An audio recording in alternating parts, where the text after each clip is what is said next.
les dispositions ont été prises qu'aucune école, qu'elle soit publique, qu'elle soit privée de la préfecture, ne se trouve dans une insalubrité dès l'ouverture des classes. On a mis des commissions en place pour suivre le compte rendu que j'ai reçu et de moi-même, de ce que je suis allé constater, les chefs d'établissement, en collaboration avec les APAE, sont en train de mettre un bouchée double pour assainir les concessions scolaires. Ensuite, nous parlerons de la gestion du personnel.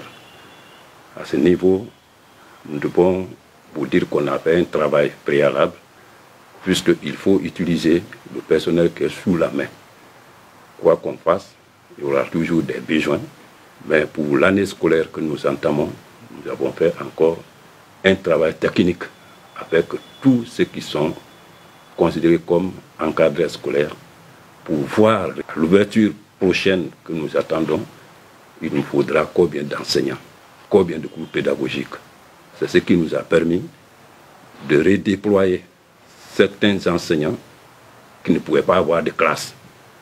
Et selon la lettre des directives de M. le ministre, il est dit à l'élémentaire un enseignant pour une classe. Et au secondaire, il est exigé à chaque professeur d'accomplir ses 18 heures de cours.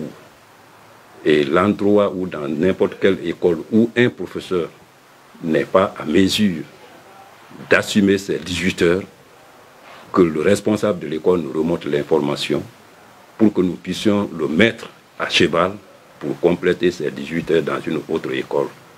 Et je salue et remercie M. le ministre de l'enseignement préuniversitaire et de l'alphabétisation qui est dans la vision de son excellent le président de la République, qui n'ont ménagé aucun effort pour nous donner des fournitures scolaires qui sont en train d'être reparties pour que chaque enseignant se trouve dans les conditions de bien préparer sa rentrée scolaire. Le message que je voudrais dire aux parents est de se préparer pour créer les meilleures conditions à leurs enfants pour que le 25 soit une date qui trouve tous les élèves, chacun dans son école ou dans sa classe. Parce que les dispositions que nous avons prises vont être mises en œuvre dès le premier jour dans les écoles.